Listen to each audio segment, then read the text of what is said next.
Today we wrap up the defenses. I give you my top linebackers of the 2024 NFL Draft. Let's go ahead.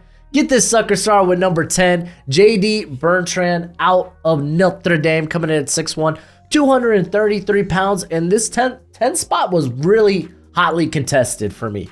And I could see it changing a lot as we go through the draft process.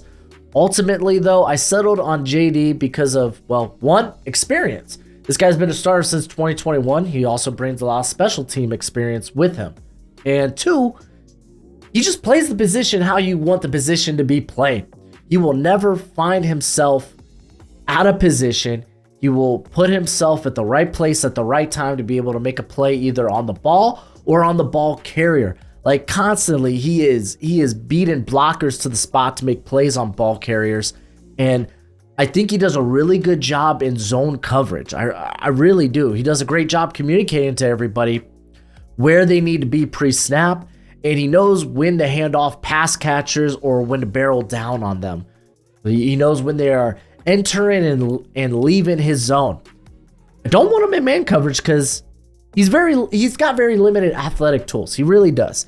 He lacks ideal burst, acceleration. The movement skills are whatever. And I don't want to see him having to turn and run with more athletic tight ends. I just don't.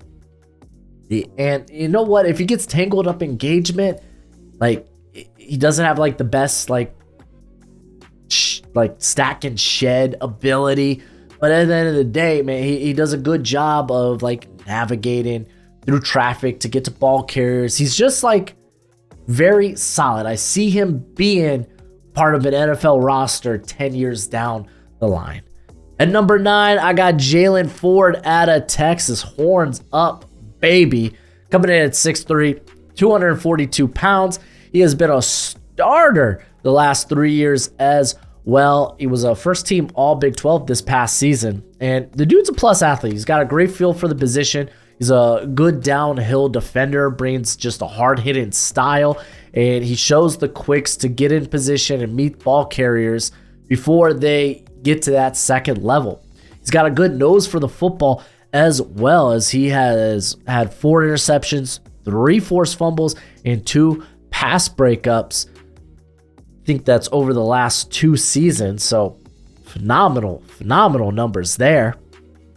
And he is good in pursuit. He will hunt ball carriers down, or whether it's like out in space, he's able to quickly square up and make a play on them.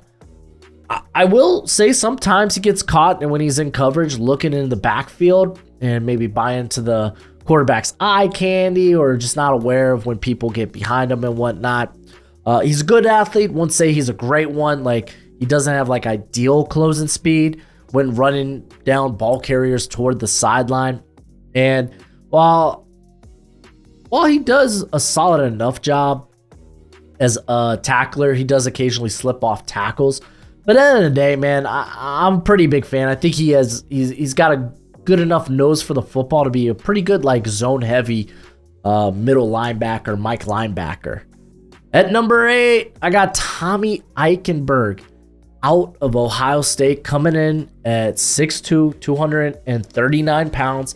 He's been the starter the last 3 years. So again, love the starting experience. And Eichenberg is a very aggressive downhill player. He plays with plus physicality. He's got good athleticism. He just has desirable length and plays with good balance. There's just a lot to like about Eichenberg. There really is. He's able to deconstruct blockers so he can make plays on ball carriers, or if it's him being a blitzer, he does a good job at that. The last 2 seasons, 34 pressures and 5 sacks. Not half bad. I think he's got good enough sideline to sideline speed. However, why he finds himself with this 4th round grade, why he's a little lower on my board, is I feel like he was very protected in coverage. Typically, Ohio State linebackers are pretty protected in coverage, and he wasn't asked to do a lot in terms of coverage responsibilities, but he's got good length. So I figure worst case scenario, he's going to be a minimal gain guy, basically a guy that, okay, you'll catch it on me, but those 4 to 6 yards are the only yards you're going to get. But he also has that length to clog up passing lanes. There are times where he will just incorrectly locate the ball in, or I guess not locate the ball in the backfield. And he tries to go where he thinks it's going to be. And it's like, oh, wow, the play's not even there. What are you doing? But I think he's just a relatively solid player. So got a 4th round. I'd be willing to take him at the back end of the 3rd round as well. At number 7, I got Trevin Wallace out of Kentucky. And he's a very, very impressive athlete. Coming in at 6'2", 241 pounds. He was a former 4-star. He played quarterback, running back, wide receiver, linebacker, and he was even a returner in high school. He also participated in track and field in the 100 meter, where he had 11.08 seconds in terms of his best time. That's pretty impressive. He also did the 200 meter, he did hurdles, high jump, shot put. The guy did it all. He broke school records in the long jump, won a state weightlifting championship with a power clean of 335 pounds. His uncle is Robert Bryant, who played linebacker at Oklahoma from 2009 to 2011. So you got a little bit of a lineage, a pedigree there. And didn't really become the starter until this past season. Like, he had 6 starts in 2022, but he was dealing with a few injuries in the first half of that season. And he only had 1 start his freshman year, but he made the all-SEC freshman team. Got all 13 starts this past season. And I feel like he's still kind of putting it all together, which I was kind of surprised that he decided to declare. But I feel like in terms of like coverage, it's just he doesn't have a great feel for it right now, despite being a really, really good athlete. Like this guy made Bruce Feldman's freaks list for just what he can do as an athlete. He was recorded back in 2022 at 22 miles an hour. At one point, his vert's nuts. He could squat 600 pounds. It's kind of ridiculous. I will say he's also a bit of a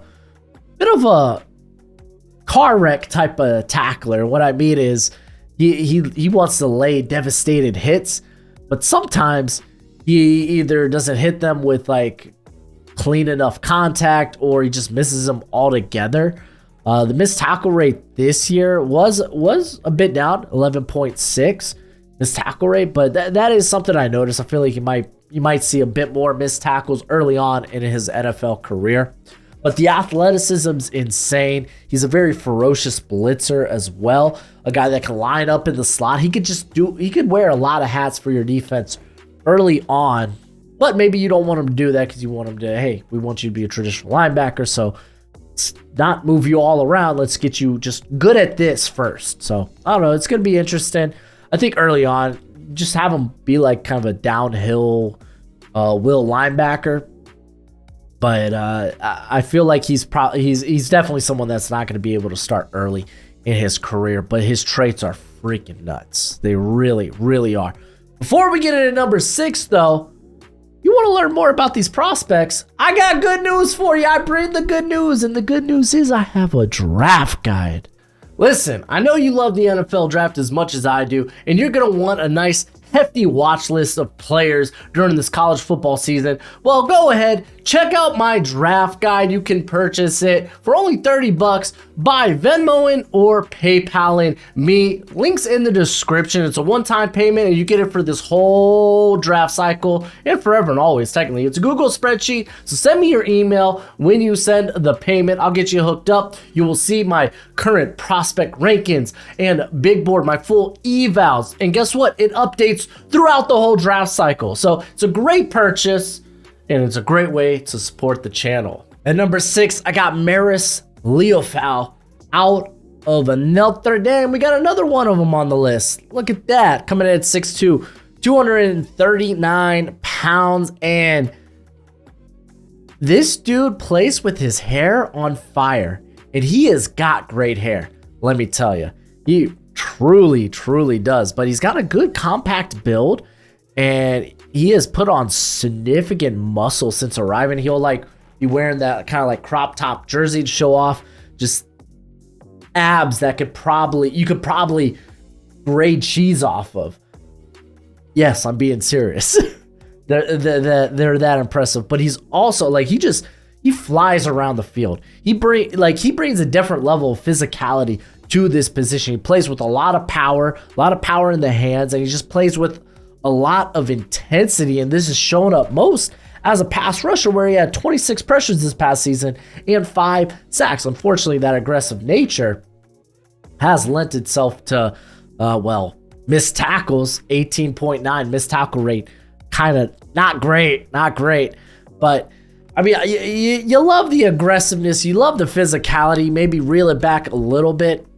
But golly, man.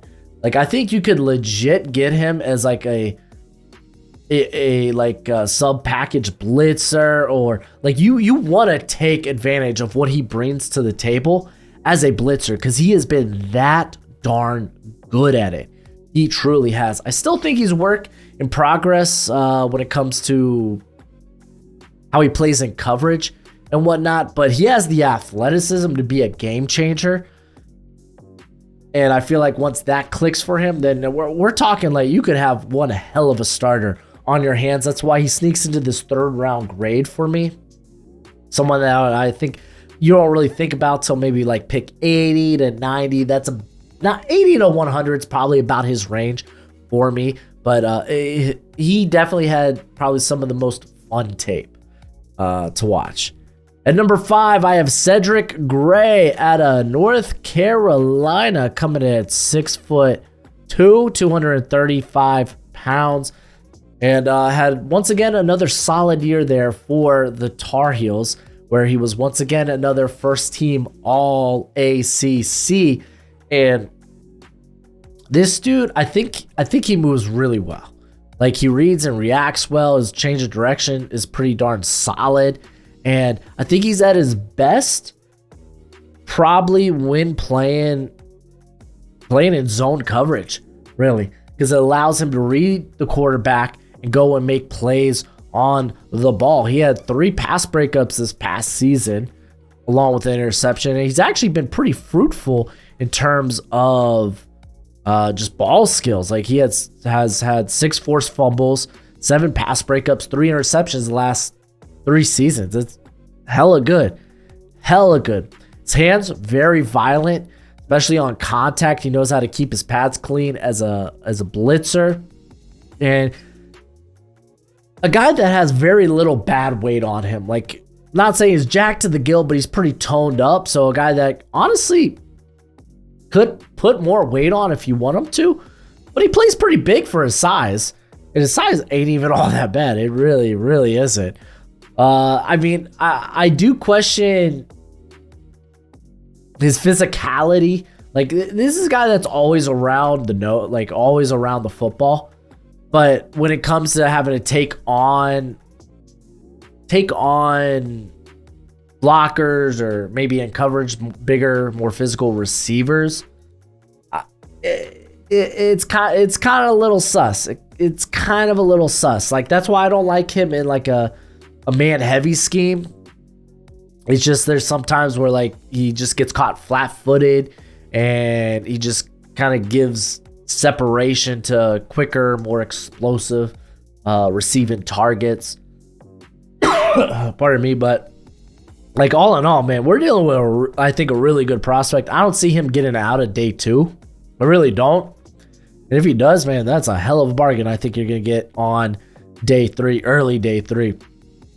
Big fan of Cedric Gray. Number 4, I got Jeremiah Trotter out of Clemson. If the name sounds familiar, yeah, his daddy is former All-Pro linebacker for the Eagles, Jeremiah Trotter. Now, he declared early, right? He's been a starter the last 2 seasons for Clemson, and there's some limitations when it comes to him. He's coming in at 6 foot, 230, so yeah, he is smaller than you would like. He does get knocked back sometimes at the point of attack. I mean, you could try put it on more mass, but I think that's something you're just gonna have to anticipate. Like, okay, he might not be the guy that always can take on blocks, but I mean, he's one of the best like gap shooters in this class. He truly is. Very dangerous pass rusher. I mean, when you look at his pass rush win rate over the last couple of years, last 2 seasons, it's over 20%. Absolute ludicrous number. There is, when it comes to how he reads and reacts, he can be fooled by motion or play action or misdirection. Because he is someone that really loves to read and react. I mean, we've seen pick sixes from him last couple of years.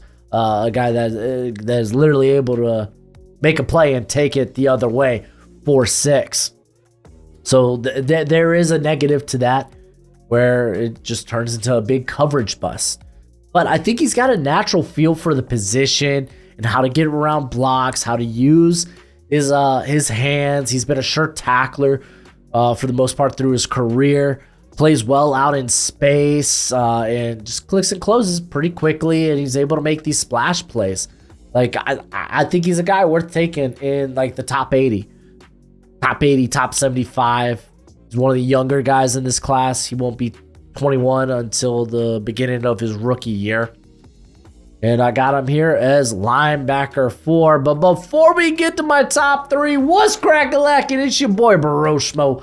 Just in case you did not know so, go ahead, become bro and subscribe. Leave this video a thumbs up if you enjoy the content as always. Let me know what you think in the comment section below, where we have that nice, beautiful football discourse. And hey, I said at the beginning, I've already done all the other defensive position rankings, so you can go ahead, check those out you want on the channel. If you want, no, you have to check those out, because hey, they're kind of good. But number 3, Junior Colson out of Michigan, coming in at 6'3", 247 pounds. So that's right, baby got back. He carries actually that weight really, really well, man, because honestly, he is a pretty darn good athlete too. Like, he is a rangy defender. I think he made Bruce Feldman's Freaks list this past season. And yeah, he's got some weight to him, means he brings some pop. Like, he brings good pop when going into blocks, or when he is attacking ball carriers. Like, he is someone who finishes with bad intentions. And you know what? Like, he's been a good finisher too. This past year, 4.7 missed tackle rate, one of the best in this class. And even when he isn't first to the play, he is a legit pile mover, where he can limit yards after contact. Very dangerous, just as a free rusher, get into the quarterback. We saw a little bit of that in the national championship game from against Washington. But I will say that there are times maybe he gets stuck in engagement, but I mean, he is so violent and just tough to contain that, I mean, he's drawn some holding penalties just because he is hard to contain. He greatly did improve in coverage this past year. But I think he could probably use his length better out in space. But again, it was a step in the right direction this year in terms of what he brought in coverage. Can be a bit of a dive and drag type of tackler, so probably needs to polish the technique altogether. But I mean, it didn't result in many missed tackles this past season or through his career, honestly. But maybe something you can clean up at. Like, at the end of the day, man, I really think he is like this fringe top 50 type of player. I'm a big fan of his. Hey, he's got one of the best stories in this class if you're unfamiliar with him. His father died when he was 7. This is back when he was in he was in Haiti. And he actually was adopted at the age of 8 by a couple of Americans who brought him back to the States. And yeah, dude's been playing football since he got to high school. And I mean, dude, he was a linebacker. He also returned kicks back in high school. It's freaking ridiculous. Just ridiculous. Number 2, Payton Wilson out of NC State.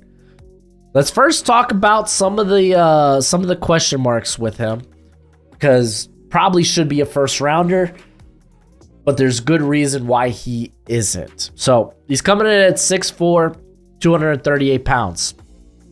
Injuries are going to scare a lot of teams off. Like, if you want to run through it, he tore his ACL before his senior season of high school. That sucks. But then he tore his ACL again his freshman season, forcing him to redshirt. He eventually had a season-ending shoulder injury in 2021. And then in 2022, he missed spring practice after undergoing surgery on both of his shoulders. Then he injured his shoulder in the season opener and would miss the Louisville game later that year with an undisclosed injury. Like, straight up, this year is kind of the first year he's been completely healthy.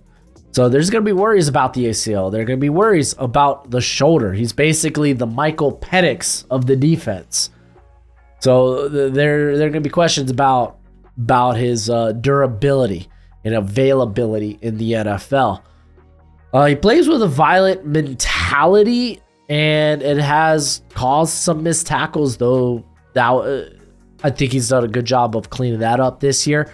But he was also flagged quite a bit over the course of his career, so something to look out for there. But this dude's a freaking football player. Like, when you think of a football player, you're probably picturing Payton Wilson. This dude was a state wrestling champ back in high school, and you just see that translate to the field, because you're not going to get a more physical linebacker in this class than Wilson. Like, I think Liufau from Notre Dame, he's up there, but man, Payton Wilson is just that guy, dude. And then he plays with this just nastiness, but you also hear like how big of a leader he is. Like, you go back to the 2021 season where he missed the year because of a shoulder injury, and he only played through the first 2 weeks, but he was there on the sideline coaching up guys like Drake Thomas. Credits much of his success because of the support and guidance of Payton Wilson. So let's go. He's a high motor dude that will chase down ball carriers. He's a really good athlete, by the way. Like, a guy that can play all three downs. And you're just going to be asking yourself, in the NFL, where availability is honestly the best ability you could bring to the table, will he be available? And hey, we could talk about how injuries are so hard to determine. Like, Frank Gore was a mess in Miami in terms of injuries, and he ends up having like the longevity of freaking an elephant. This guy had he had like a 14, 15-year career or something like that, which is just wild for a running back. So, like, again, I mean, you're just taking the information you have and trying to make the best educated decision. Ultimately, at the end of the day, I just couldn't keep him out of the top 50 because he's that good of a football player. So, that being said, let's get to number one. It's Edgerrin Cooper out of Texas A&M. He's not polished, but he is cracked. Coming in at 6'3", 230. Freaky long frame. And he could definitely put more mass on, and believe me, he probably will. And it just helps him keep his pads clean when he deals with blocks. And let me tell you, this guy's blitzing and pass rushing ability is top notch. 27 pressures, 10 sacks, by the way, this past season. But also, that type of length is just such a problem to deal with as a pass, like, as he just clogs passing lanes with it. I love the pursuit speed. I love the closing speed. And I think he really showed some splash plays in coverage. Like, if you go back to like his 2022 tape where he had 5 pass breakups and an interception. It's just he's not been asked to do much in terms of coverage. Like, when you go and look at it, man, he's really just asked to like hook zone and play in the flats. So they're going to ask more from him at the NFL level, but the dude has a really good athletic profile. Like, we're talking like Fred Warner-esque athletic profile. Not saying that's a comp, real back, but I think his probably where his athletic profile is going to be. And yeah, there's some things he could definitely iron out, but in terms of the upside, it's definitely there. Early on, you should probably use him as a blitz-heavy linebacker. Don't know necessarily if he's a starter right out of the gates, but he's definitely someone you want to get involved early. But the dude's got the traits. Also, unfortunately, just kind of want to mention, did lose his girlfriend earlier, or I think late last season, unfortunately. So I'm going to put the GoFundMe for her family in the description of this video. If that's something you want to do, then check that out. Wanted to give a shout out there. But that's it for the video. Go ahead. Do that YouTube thing. And as always, till next time, be easy, my friends. Later.